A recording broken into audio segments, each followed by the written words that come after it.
Okay, ladies and gentlemen, I'm down here at Motor Maniacs Wings and Wheels with Patrick, who's holding a T-Rex 700E Pro. Electric helicopter. Oh, it's electric. Electric I was about to say gas. Yes. Great used cars at Sting Used Cars in McBean. It uses 44.4 volts lithium polymer batteries. You know, same thing that's in your laptop computer. Okay. Yeah, so they give it about five minutes of flight time, actually. Yeah. So I'm stunned by the accent there. Okay. American. Exactly. Yeah, I'm from Miami, Florida. So what are you doing over here in Trinidad? Mr. George Leacock invited me over here this year. I met him in South Florida about 2 years ago, actually. And he seen me flying down in South Florida, so you know he proposed this idea to come to Tobago and Trinidad, and we spent about a month politicking back and forth. And so you know I've been supportive every year of the event. Oh, so you come over specifically for this event? Yeah. So back home I'm very fluent with the hobby. I actually have a service where I build models for people. So I spend a lot of my spare time building helicopters and model aircraft for people. So, ladies and gentlemen, let me tell you, like, I've seen this helicopter do all kind of thing in the air, like, basically fly upside down a few inches away from the ground. When it's in the air, doing all kind of thing like this, flying so fast I can't even keep up with the camera, so I can show you some good footage.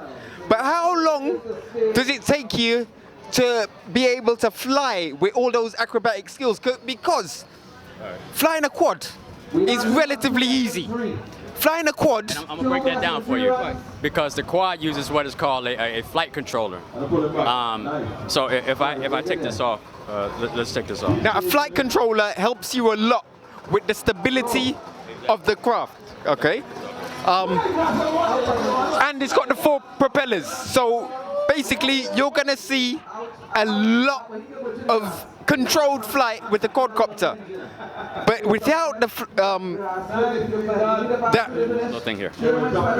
See, this is a receiver, or this is called a flybarless controller. It's actually somewhat the same with what a quad has, but quad has GPS coordinates in it. So what that would do would actually hold the drone stable, and you can let your hands off the sticks. So it's cool, but it's kind of cheating, but it's cool, but it's better for getting aerial photography. So that's what it is. It's just a computer that aids in the help of stabilization of the actual model. So basically that's what it is. Right. So, but you've also capable of putting a camera on this.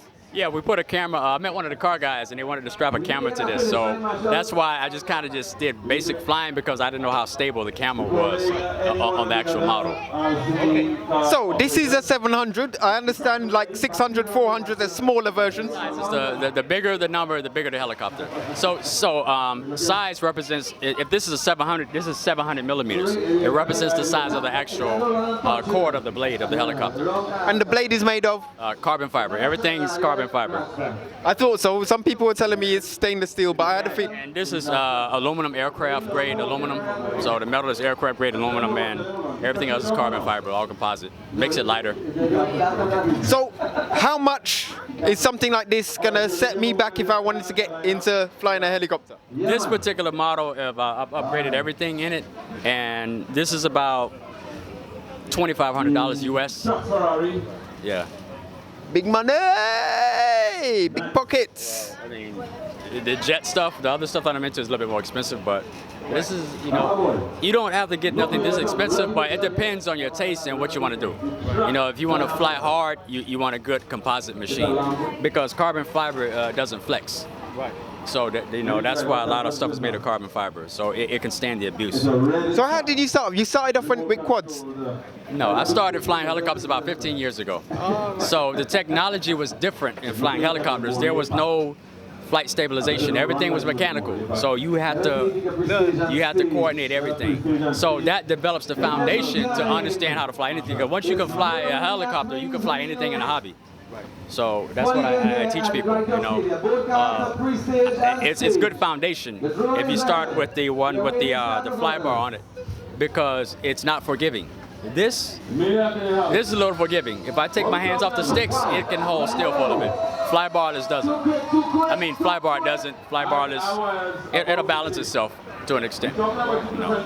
Okay. So, someone wanted to get into the hobby. What do you recommend How did it chase up? When I teach people, it's a product called Real Flight Simulator. All right. Real Flight. That's the first thing. Spend What, about- G3? any of them. Spend about 6 months on that. Right. Because for a helicopter... 6 months? I say 6 months. I like to teach people the right way. Spend 6 months and learn all the tutorials. And when you start to come out to the field, you will have a great understanding, and it'll be easy on your bucket. Okay. Because some people play like a month, and then they go by plane, and they have a little accident, you know. So you're always in the store spending money and stuff. Okay, so you've done your 6 months with Real Flight. What next? I practice all the time. So even when I want to try something new I'm not comfortable with, I go back to the simulator, and I play on the simulator, and I actually come out with the model, and I try it. No, I mean, after you've had your 6 months practice with what copter should you get after? Like a 400? A 500. But see, I tell people, because I worked in several stores, you can appreciate a small micro helicopter once you know how to fly. Because then you can fly it in your backyard, in the living room, you know, in the front yard. But if you're trying to use that to start, it's harder. Because the smaller the model, the more harder it is to fly. Yeah, I can vouch for that. All right, so... And they don't tell you that in the store. When you go to the store, they say, oh, buy this little helicopter, you know, and it's backwards. You have to learn how to fly a machine first, and then you can appreciate the smaller stuff. Okay, so in America, what store or what club is it, or who are your sponsors? There's a bigger store called Maniacs, which is in Fort Lauderdale area of South Florida, and there are several clubs around South Florida. You have Amps, which is a RC club that I go fly at. You have a state park, which is Markham Park, which a lot of people in Broward County fly at, which you see any type of model aircraft. So there's smaller little cultures of RC events in South Florida. And how do you rate our Trinidadian flyers over here? Be honest now.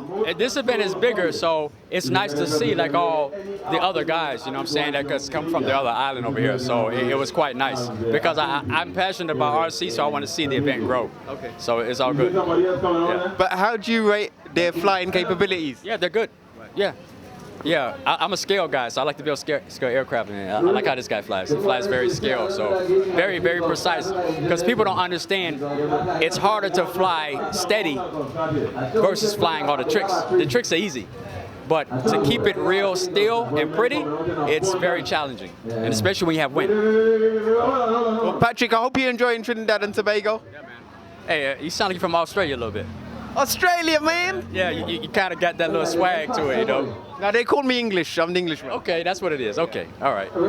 Right, here with one of the female drivers. Venus, how did you enjoy your event yesterday? Yes, it was quite interesting. Had a little bit of a power steering problem. Same today, but I'm hoping for the best this morning. First event like this? No.